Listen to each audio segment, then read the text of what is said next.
Hello MLG fans out there, and welcome to this winner's bracket round 5 matchup. I of course am Nursky. Joining me, Frodan. Say hello to the audience out there, Frodan. Hey everyone. Going to be a pleasure to be casting these games for you guys. Going into our introductions, first off going to be spawning as our Red Protoss, former member of Team Rain. He of course is going to be Axslav.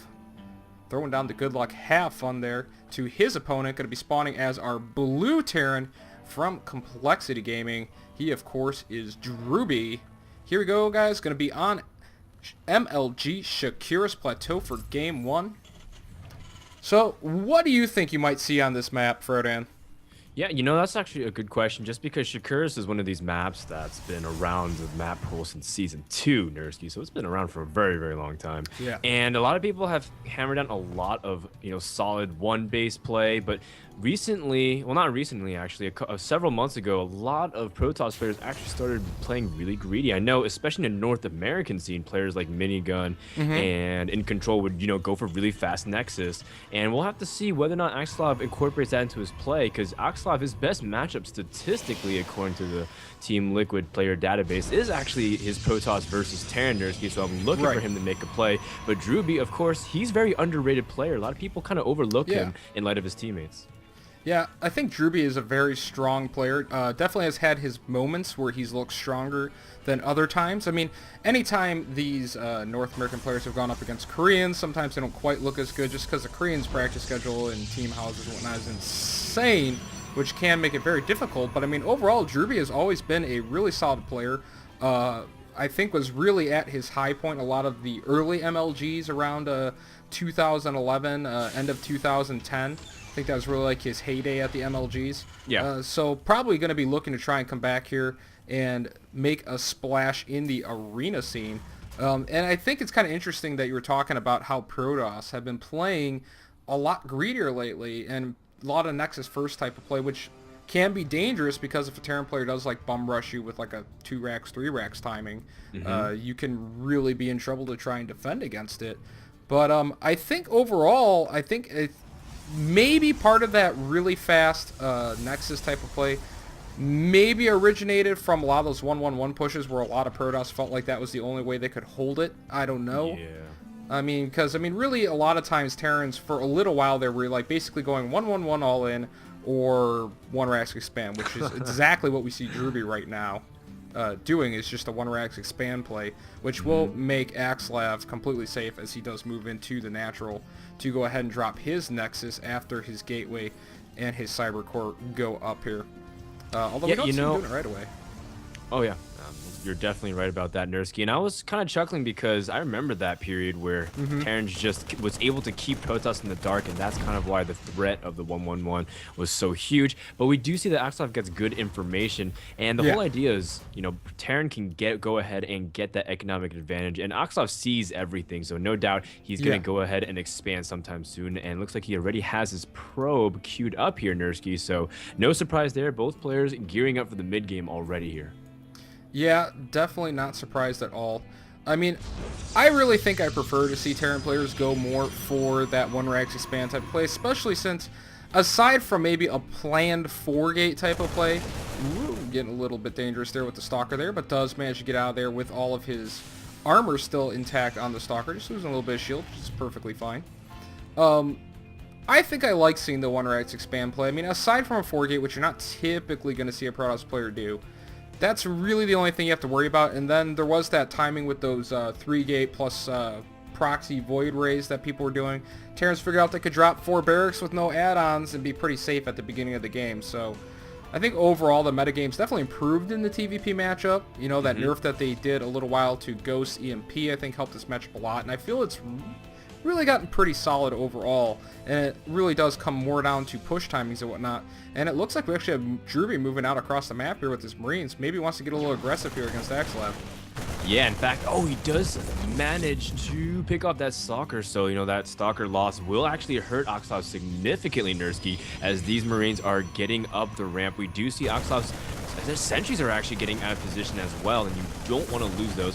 Axslav doesn't even have warp gates done yet. Actually, he does, but he doesn't have enough gateways to really be able to hold this off just yet. So Drewbie's actually going to be able to put on lots of pressure. Now, Axslav, he's using this Nexus to buy time, but he's going to need a little bit more if he wants to hold off, and he's going to actually send his probes with the sentries. He does plant one force field Nurski, but this still looks like a very dangerous force here. Oh, the Nexus getting so low, Frodan, and the Nexus goes down.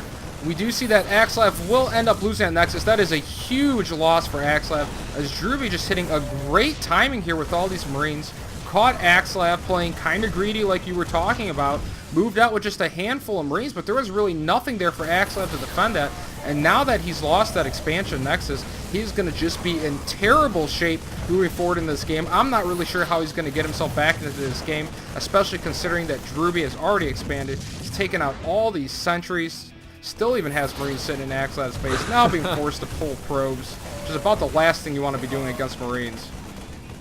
This is the exact build I actually lost to on ladder earlier today, and the idea of these Marines is to hit before Protoss can ever power up with gateways. And, you know, a lot of common transitions were like 4 gates where you get a lot of sentries and zealots early on, or you just power up to 6 gates. And when you hit around 7:30, Protoss is extremely vulnerable, and especially on a map that has a wide ramp at the natural. Drewbie picking the perfect timing, and it wasn't even that much of a struggle. You know, it was Axslav really caught off guard and making a lot of mistakes. If we go ahead and look at the resources lost, Nurski, it is absolutely devastating.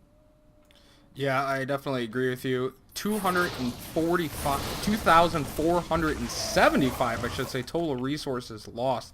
Just 1,100 there for Drewbie. So Drewbie definitely coming out way ahead on that. Now, I almost can't help but feel like, I mean, for a Protoss player, it almost feels like against Terran, you're almost better off maybe even just trying to go, you know, 1 gate straight in the Nexus, or just straight flat out Nexus first and hoping to God they don't go for that 3-racks push. But it's so easy for Terran to react to that with just a simple 3-racks push rather than going for that 1-racks and expand, that I'm just not really sure what the answer is for a Protoss player against a lot of these just heavy barracks timings that come from Terrans very early in the game before they can power up to actually be safe. Because if they 3-gate expand or 2-gate robo and expand, you're going to be so far behind economically from the start if they 1-racks expand that there's going to be almost no chance that you're going to actually be able to stay in the game unless you got some really awesome positioning and get some really lopsided fights in your favor. So I don't really know what the answer is, but we see right now Axslav does have a Colossus on the way.